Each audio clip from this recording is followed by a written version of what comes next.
नमस्कार मित्रांनो, मी जय पालकर. ठीक आहे, आपण व्हिडिओला वेळ न घालवता सुरुवात करूया. आपण बोर्ड परीक्षा 2026साठी मागील वर्षाची 2023ची त्याच्या आधीच्या म्हणजे 2023ची जी महत्त्वाची प्रश्नपत्रिका आहे, म्हणजे 2023च्या प्रश्नपत्रिकेतले प्रश्न हे 2026च्या प्रश्नपत्रिकेमध्ये विचारण्याची दाट शक्यता आहे. ठीक आहे, त्यामुळे मी काय करणार आहे, 2023ची जी प्रश्नपत्रिका आहे त्याची समजावून सांगणार आहे. पेपर पॅटर्न कसं आहे, उत्तर कशी लिहावी, प्रेझेंटेशन कसं करावं म्हणजे थोडक्यात, आणि 2026मध्ये कुठले प्रश्न त्या परीक्षेला विचारले जातील.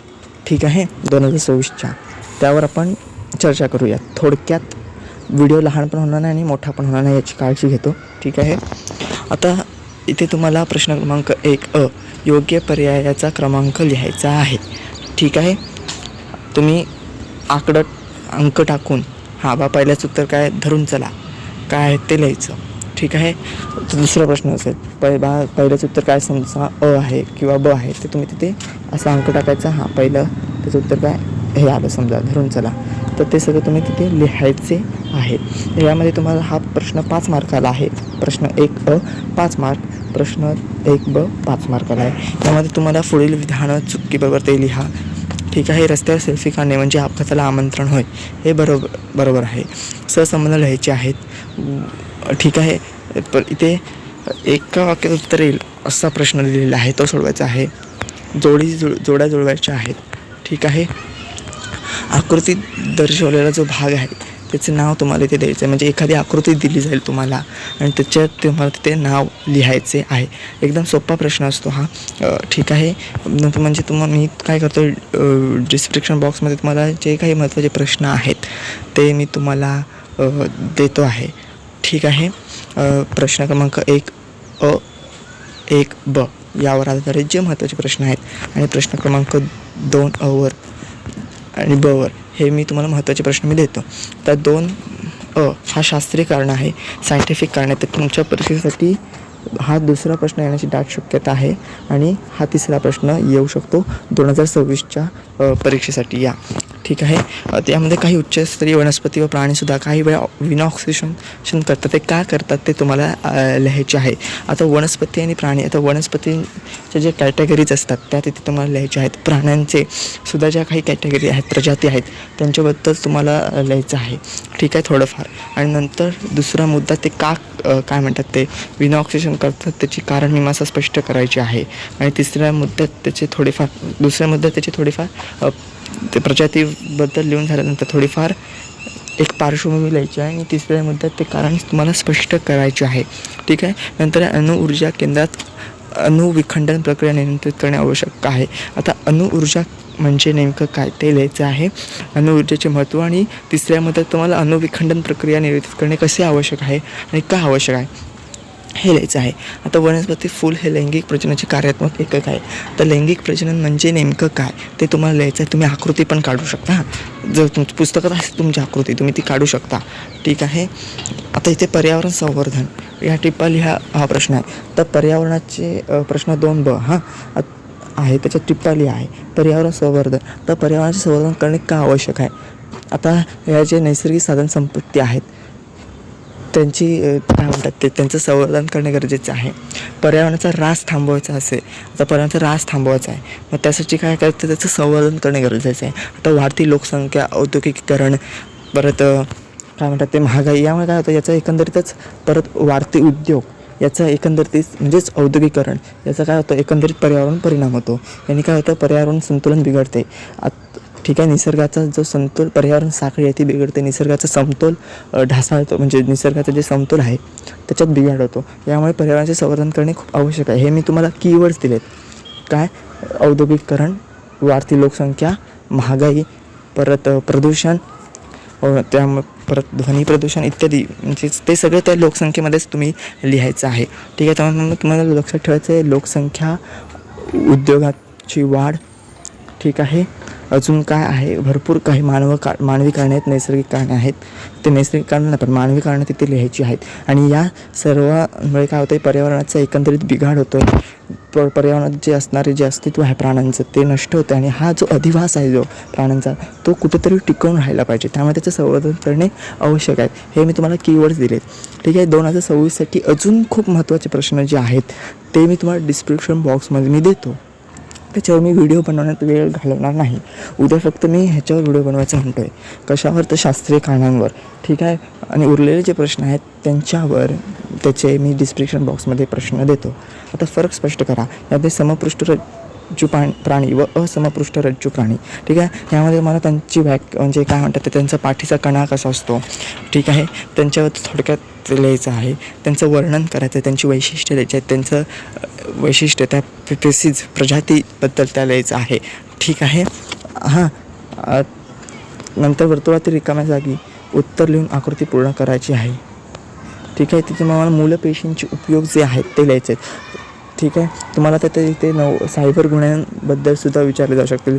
सायबर गुन्हे जे होतात त्याचा परिणाम असं तुम्हाला आकृती पूर्ण करायला विचारलं जाईल इथे. ठीक आहे.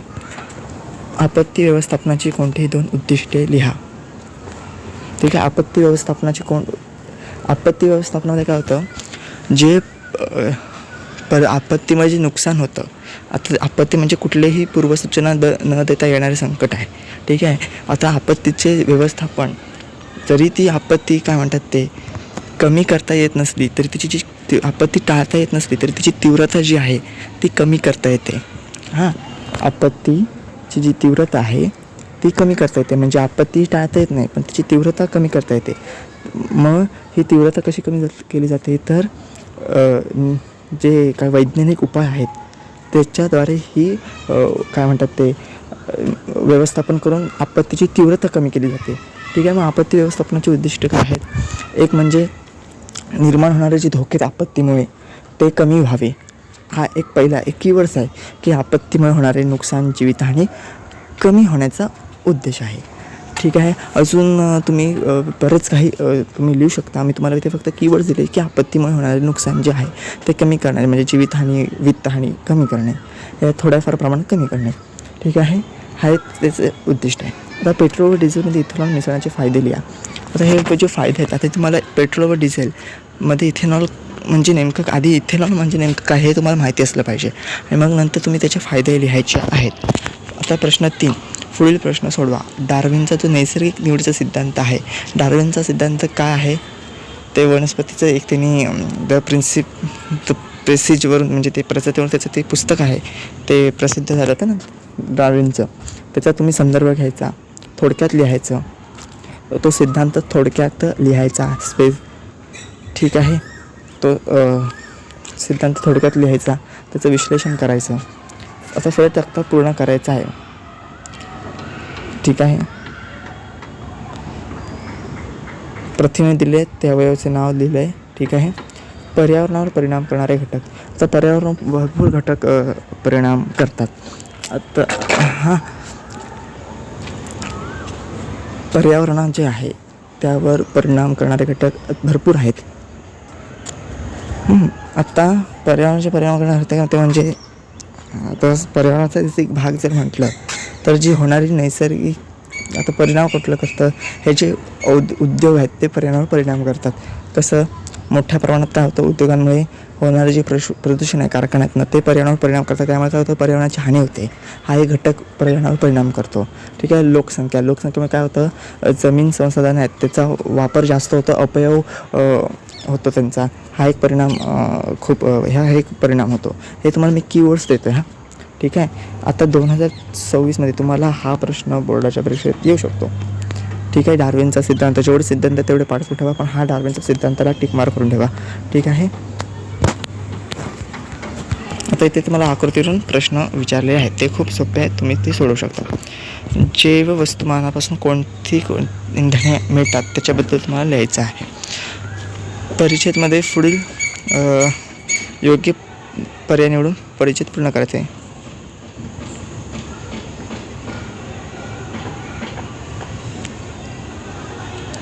ठीक आहे.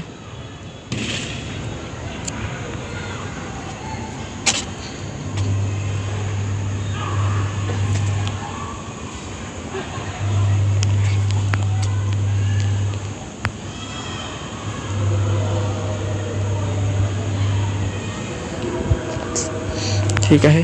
नंतर बघा पुढील उपप्रश्न सोडवायचे आहेत. आकृतीचे निरीक्षण करून प्रश्नांची उत्तर द्यायची आहेत. ते खूप सोपं आहे. इथे शब्दकोड आहेत, ते सोडवायचं आहे.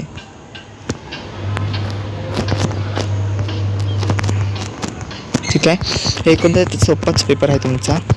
आता हा परिचय लिहा. यासाठी तुम्हाला मी महत्त्वाचे हे देतो. मी तुम्हाला काय म्हणतात ते योग्य पर्याय निवडून परिचित पूर्ण करा. कुठला येईल ते तुम्हाला डिस्क्रिप्शन बॉक्समध्ये देतो. ठीक आहे. आता यामध्ये तुम्हाला पेपरचं प्रेझेंटेशन करा. मी तुम्हाला सांगितलं कीवर्ड्स मी दिले आहेत, त्यांचं व्यवस्थित पॉईंट वाईजनुसार विस्तार करा. कुठली चूक टाळायची तर निबंधवाच्या पद्धतीने उत्तरं लिहू नका. परत आकृतीमध्ये खाडाखोड करू नका, म्हणजे आकृती चुकू नका. आणि आकृती काढली तर त्याला नावं द्यायला विसरू नका. ही एक चूक आहे, ती करू नका की आकृतीला नावं न देणे. ठीक आहे. ही चूक करू नका, ती सर्वात मोठी चूक आहे. त्यामुळे आकृत्या काढा, त्याला नावं द्या व्यवस्थित. ठीक आहे. अजून एक चूक म्हणजे काय आहे, शास्त्रीकरणामध्ये पॉईंट वाईज उत्तर लिहा. ठीक आहे. निबंधाच्या पद्धतीने उत्तर नका लिहू. ठीक आहे. ती टाळायची आहे तुम्हाला. आणि आकृती काढायची आहे. टिप्पा लिहामध्ये आता पर्यावरण संवर्धनाचा प्रश्न आहे. आता पर्यावरण संवर्धन करणे का गरजेचे आहे तर जे नैसर्गिक संसाधने जे आहेत, परत पाण्याचा यामुळे पर्यावरणावर परिणाम होत आहे, त्यामुळे त्याचं संवर्धन करणे गरजेचं आहे. मग तुम्हाला ते 5-6 मुद्द्यात लिहायचे आहे, कंप्लीट करायचे आहे. नंतर विचार आपत्ती व्यवस्थापनाची 2 उद्दिष्ट स्पष्ट करा. मग त्यामध्ये तुम्हाला प्रस्तावना लिहायला लागेल की नंतर प्रस्तावना लिहून झाल्यानंतर आपत्तीची व्याख्या आणि मग तुम्हाला प्रस्तावनामध्ये आपत्तीची व्याख्या द्यावी लागेल.